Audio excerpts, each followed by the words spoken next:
सूर्य प्रकाश जी, अभी तक ये दावा किसी ने नहीं किया था। ओवैसी साहब के पिताजी भी पार्लियामेंट में रहे, अयोध्या आंदोलन जब चल रहा था तो उस वक्त उन्हीं के घर में बाबरी मस्जिद एक्शन कमेटी की बैठक होती थी, हम भी जाते थे पत्रकार के नाते। राजनाथ सिंह जहां पहले रहते थे उसके बगल वाली कोठी इनकी थी, आज भी ओवैसी के पास वो कोठी है। कभी किसी ने नहीं कहा कि जमहूरियत इस्लाम लेके आया, ये नया फंडा आया है। और ये कोई बताने को तैयार नहीं कि दुनिया के बाकी मुल्कों में जहां इस्लामिक व्यवस्था है वहां जमहूरियत क्यों नहीं। सूर्य प्रकाश जी, धन्यवाद। अमिताभ जी, पहले तो आपको, आपके सभी दर्शकों को भारत माता की धन्यवाद। वंदे मातरम जी। देखिए अमिताभ जी, अभी ओवैसी साहब के विषय में जो आप बात कर रहे हैं कि इन्होंने आज ये एक नई खोज की है, वो खोज तो लगातार करते आ रहे हैं। आप देखिए ना, इनके छोटे साहब जो थे उन्होंने कहा ना कि तुम 100 करोड़ हो, हम 25 करोड़ है, एक बार पुलिस हटा दो 10 मिनट के लिए। तो वो भी एक बहुत बड़ी खोज थी भारत के लोकतंत्र के अंदर। और अभी मैं तो फतवों की बात करूं यदि, या इस्लाम की बात करूं, देखिए मैंने पढ़ी है, पवित्र कुरान मजीद को पढ़ा है, मैं स्टडी किया है। मैंने कहीं पर भी ये नहीं सुना कि वहां बुत परस्ती हलाल है, बुत परस्ती हराम कही जाती। लेकिन अभी आपने प्रवक्ता बैठा रखे हैं आला हजरत दरगाह के, और पीर फकीर दरगाह ये सब भी हराम है इस्लाम के अंदर। तो आपने कैसे मौलाना बना दिए, ये किस प्रकार के फतवे से ये मौलाना बन गए, ये भी एक बहुत बड़ा विषय है। और रही बात फतवों की, तो देखिए आरिफ मोहम्मद खान साहब ने बहुत ही सटीक बात कही है। और इसमें मैं एक चीज और ऐड करना चाहता हूं कि उन्होंने राजनीतिक फतवों की बात की। जैसे मां यति चेतनानंद जी ने कहा कि मुस्लिम समाज में अपने आप मुस्लिमों पुरुषों का वर्चस्व रखने के लिए मेरी मुस्लिम बहनें जो हैं वो पढ़ ना सके, वो स्वतंत्र ना हो सके, इसलिए भी फतवों का प्रयोग किया जाता रहा है कि आप स्कूल नहीं जाएंगी, आप इस प्रकार के कपड़े नहीं पहनेंगी, आप जो है जब जाएंगी तो अपने पुरुष के संग जाएंगी, परिवार वाले के संग। बाहर विदेशों में तो ये चीज है, ये तालिबान अभी आप देखिए किस प्रकार से अफगानिस्तान में फतवा जारी हुआ। तो ये जो इस्लाम को बदनाम करने का एक बहुत बड़ा कारण जो है वो ये फतवे भी हैं। और ये फतवे जो करते हैं ये ठेकेदार जो है ना, राजनीतिक और सामाजिक ठेकेदार, जिनको लगता है कि जागीर जो है वो इनके खुद के पास में है, इस्लाम की सर्टिफाइड एजेंसी। पैगंबर साहब ने आज तक कोई फतवा जारी नहीं किया था, और मैं ये मानता हूं कि पैगंबर साहब से बढ़ के तो इस्लाम में कुछ है नहीं। लेकिन उनकी बातों को तोड़ मरोड़ कर कुछ अशिक्षित अंगूठा छाप मौलाना इस्लाम की हंसी उड़वाते हैं। और एक और चीज मैं ऐड करना चाहता हूं, जो अभी उन्होंने कहा था ओवैसी साहब ने कि लोकतंत्र जो है वो तो इस्लाम लेके आया। 1400 साल पहले इस्लाम का उदय हुआ, उसके बाद इस विश्व के अंदर 57 कंट्रीज हैं। मैं एक आर्थिक सर्वेक्षण पढ़ रहा था, पूरे विश्व में 15 जो प्रमुख अर्थव्यवस्थाएं हैं, आप समझिएगा, गौर कीजिएगा, उसके अंदर कहीं भी कोई भी इस्लामिक कंट्री नहीं है। जबकि इस विश्व के अंदर सबसे ज्यादा जो तेल है वो इस्लामिक कंट्रीज के अंदर है। लेकिन असलियत यही है कि ये जो वर्चस्ववादी मानसिकता है उसको पोषित करने के लिए फतवों का प्रयोग किया जाता है। ठीक बात मेहदी साहब। मैं आऊँगा सैफ खान साहब की तरफ, कांग्रेस के प्रवक्ता हैं। सैफ खान साहब, डेमोक्रेसी कौन लाया, इस पर तो आप बताइएगा ही, कांग्रेस का व्यू क्या है। लेकिन एक मेरे दिमाग में बेसिक सवाल उठता है, थियोरिटिकल बात कम समझ में आती, जनता के प्रतीक और प्रतिमान से तुरंत समझ में आ जाता है, क्योंकि वो चेहरा दिमाग में आ जाता है। बेनजीर भुट्टो साहिबा थी, ठीक, उनका रहन सहन, जीवन दर्शन सब कुछ अल्ट्रा मॉड था, मॉड नहीं अल्ट्रा मॉड, ठीक। वो पाकिस्तान में जब आती थी तो कैसे रहती थी वो अलग विषय, लेकिन लंदन में उनका जीवन आपको पता ही है, हमको भी पता है, ठीक। किसी माई के लाल ने फतवा नहीं जारी किया, क्या किसी ने किया? कोई गया कि नहीं तुम इतने बड़े कपड़े पहनोगी? क्या किसी की हिम्मत रही? ये गरीब के घर में ये सब करना है, जो जितना जो कुछ जारी करना बवाल। बेनजीर भुट्टो के खिलाफ फतवा मैंने कभी नहीं सुना था, और सब बड़े बड़े लोग कोर्निश करने के लिए, किबला करने के लिए वहां लाइन में लगे रहते थे जब बेनजीर का शासन था, या उनके अब्बा हुजूर का शासन था तब भी। भैया सैफ खान साहब, ये मामला कोई गड़बड़ है लग रहा नहीं? देखिए, मैं सबसे पहले आपके चैनल के माध्यम से ये क्लियर कर देना चाहता हूं कि इंडियन नेशनल कांग्रेस जो है सभी धर्मों को इक्वल राइट्स देती है और देती आई है और सबका सम्मान करती है और करती रहेगी।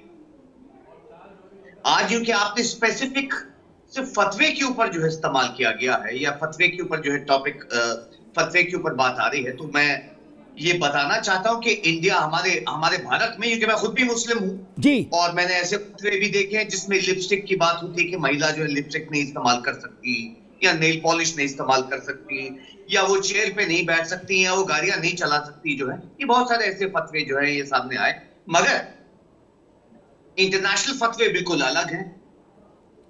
तो कहना फतवे का, अगर मैं स्पेसिफिक टर्म जैसा बताया गया मौलाना साहब ने भी हमारे इसके ऊपर कि एक्सप्लेनेशन है, क्लैरिफिकेशन है, कुरान शरीफ में जो टर्म्स हैं उसकी क्लैरिफिकेशन आती है। तो क्लैरिफिकेशंस में तो कहीं जिक्र नहीं, कहीं लिपस्टिक का जिक्र नहीं है, कहीं जो है नेल पॉलिश का जिक्र नहीं है। तो ये हमेशा कॉन्ट्रडिक्टरी जो है वो रहा है कि जब भी ऐसे फतवे सामने आए तो उसके ऊपर जो है खुद भारत में मुसलमानों ने भी जो है उसके खिलाफ जो है आवाज भी उठाई। ये सच्चाई। भैया साहब खान, प्रैक्टिकल में अब जानना चाहता है। एक दूसरा उदाहरण, बेनजीर साहिबा तो चलो बगल का मामला है, हालांकि कुछ 47 से पहले सब एक ही मामला था, नहीं चल छोड़ो। फारूक अब्दुल्ला साहब का परिवार क्या पूरा आनंद के साथ जीवंत होके जीते हैं? फारूक साहब और उनका परिवार, सबको पता है क्या? बिल्कुल मस्ती में जीता है परिवार, ठीक। वहां भी कोई गया कभी फतवा लेके कि भाई कुंडी खटखटाई हो, बोले फतवा लाए हैं? नहीं ना। शबाना आजमी जी गई थी, फारूक साहब चीफ मिनिस्टर थे, मोटरसाइकिल पूरा घुमाए इसे पकड़ के कश्मीर, ये हंसी वादियां, हम कहां आ गए? नहीं, किसी ने फतवा नहीं जारी किया। और रज्जाक किया कोई बवाल हो जाए, लड़की मोबाइल भी देख ले तो 10 फतवा डाल दोगे सब लोग मिलके। नहीं सैफ खान साहब, ये पक्षपात खराब है। नहीं, देखिए, आपने एक पर्सनल मैटर को जो है फतवे से जो है आप जो है रिलेट कर रहे हैं। मेरा सवाल जो है, देखिए, फतवे आज से नहीं निकलते आ रहे हैं। सबसे पहले आप ये मतलब समझिए, फतवे 1504 जब इस्लाम को प्रोहिबिटेड कर दिया गया था, जो है उसको जो रोका गया था, और तब फतवे निकल के आए थे। उसमें यह था कि जो प्रोहिबिशन को जो हटाया जाए। फिर 1515 में जब ये अलग अलग 15, और हमेशा से फतवे जो है वो आते रहे हैं, मगर वो एक्सप्लेनेशन होनी चाहिए। वो ये नहीं होनी चाहिए कि आपके रिस्ट्रिक्शंस जो है आप पे लगा दिए गए। और हमारे देश में भी 1803 में शाह अब्दुल अजीज ने फतवा निकाला था उन अंग्रेजों के खिलाफ कि आवाज उठाए मुसलमान जो हैं उन अंग्रेजों की हुकूमत को हटाने के लिए, अंग्रेजों को हटाने के लिए। ये फतवा भी आ चुका है 1803 में, शाह अब्दुल अजीज ने निकाला था ये फतवा। नहीं, वो तो ठीक है, मैं तो ये कह रहा हूं कि फतवा, मौलाना साहब की ये बात बार बार उठती है कि गरीब के लिए फतवा है क्या? जो प्रभावशाली है, कलेक्टर है, कप्तान है, ये मंत्री है, संतरी है, एमएलए है और बड़ा आदमी है क्या? अब सचिन पायलट के यहां तो कोई फतवा लेके नहीं जाएगा। कौन जाएगा फतवा लेके, बताओ? आज तक कोई गया भी नहीं। फारूक साहब के यहां कोई नहीं गया, बेनजीर भुट्टो के यहां कोई नहीं गया। कौन जाता है? ननकू हो रज्जा को पकड़ लो, दे फतवा, उसका गला हलाक कर, तो सब लोग मिल गए। नहीं कि भाई तुम्हारी बेटी ये नहीं करेगी, तुम ये नहीं करोगे, तुम ये नहीं करोगे। बड़े लोग कहां कोई कायदा मानते हैं मौलाना साहब? ये सवाल तो उठता है। फिर देखिए, थोड़ी सी बात जो है गहराई के साथ फतवे के ताल्लुक से समझना चाहिए आपको, और लोगों को भी समझना चाहिए कि फतवा देने के लिए कोई मुफ्ती या कोई मौलाना जो है किसी के घर नहीं जाता है।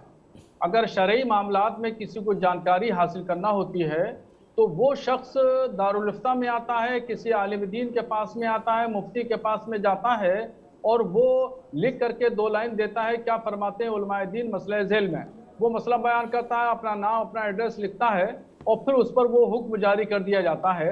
तो ये फारूक अब्दुल्ला का नाम या बेनज़ीर भुट्टो हैं या अब्दुल रज़ाक हैं या ननकू हैं या रिक्शा चलाने वाला, ये तमाम चीज़ें इस्लाम की नज़र में, ये तमाम शख्सियात कोई भी हो, कितने बड़ा आदमी हो कितने छोटा आदमी हो, इस्लाम की नज़र में सब बराबर हैं और सबको मसावियाना हुकूक दिए हैं। पैगम्बर इस्लाम हुज़ूर सल्लल्लाहु ताला अलैहि वसल्लम ने खुतबा हुज्जतुल विदा में जो आखिरी खुतबा दिया, आखिरी तकरीर फरमाई, उसमें रसूलुल्लाह सल्लल्लाहु ताला अलैहि वसल्लम ने अमीर को गरीब पर और गरीब को अमीर पर या गोरे को काले पर या काले को गोरे पर या अरबी को अजमी पर या अजमी को अरबी पर जो फौकियत और जो इम्तियाज था वो सब खत्म कर दिया और सबको बराबर का दर्जा दिया कि जितने भी मुसलमान हैं, मर्द और औरत, सब आपस में भाई भाई हैं। इसमें यहाँ मौलाना साहब एक मिनट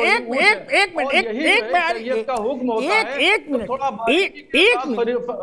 फतवे के बारे में समझना चाहिए। ठीक, 1 मिनट रुको ना, मौका दीजिए, मुझे बोलने का मौका दिए तो मैं आपको समझाऊं फतवे के।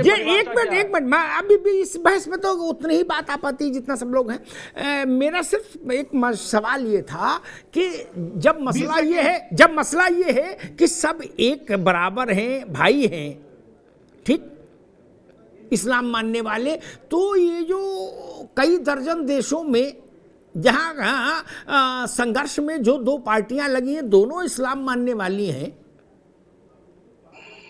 मैं वही तो पूछा, वहां के लिए कोई और मजबूत सा फतवा कभी किसी ने नहीं मांगा या नहीं दिया गया? यही बात तो आरिफ मोहम्मद खान ने कही कि पाकिस्तान में आज 21वीं शताब्दी में जो हो रहा है तो सोच लीजिए पहले बार उसमें क्या होता होगा।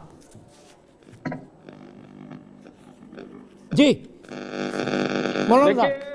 जहां पर जितनी भी कंट्रियों में इख्तलाफात हैं या जंगें हो रही हैं, ये सब इख्तदार के लिए, पैसे के लिए हो रही हैं और यहाँ फतवा देने की कोई जरूरत नहीं। इख्तदार के मामले में फतवे का कोई अमल दखल नहीं है। अच्छा, अगर मुस्लिम कंट्रियों पे उठाते हैं तो मैं आपसे पूछना चाहता हूं कि यूक्रेन और रूस में क्या हो रहा है, यहाँ कितने मुसलमान हैं? अच्छा, खुद हिंदुस्तान में भी राजाओं महाराजाओं की कितनी जंगें हुई, सब एक ही मजहब के मानने वाले थे, इनको क्या कहेंगे आप? मैं वही प्रश्न उठा रहा था कि मैथल साहब, 1 मिनट, सैफ खान साहब, एक विषय बड़ा खड़ा होता है कि अगर इस्लाम भारत में डेमोक्रेसी लेके आया तो इसका मतलब है, सामान्य आदमी भी समझ जाएगा कि इस्लाम की डेमोक्रेसी में बड़ी गहरी आस्था होगी, तभी तो लाया होगा। कोई चीज कोई कहीं तभी देता है जाके गिफ्ट जब उसके पास होती है वो चीज, ठीक।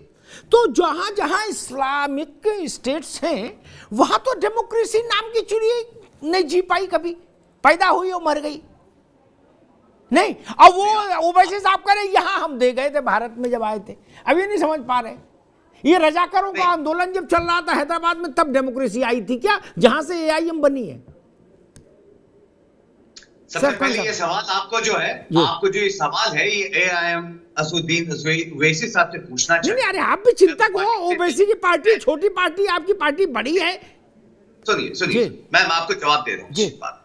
सबसे पहले कुरान शरीफ में जो है, क्योंकि मैं खुद मुसलमान हूं, कहीं बादशाहत की या कहीं डेमोक्रेसी का कोई जिक्र तो है नहीं।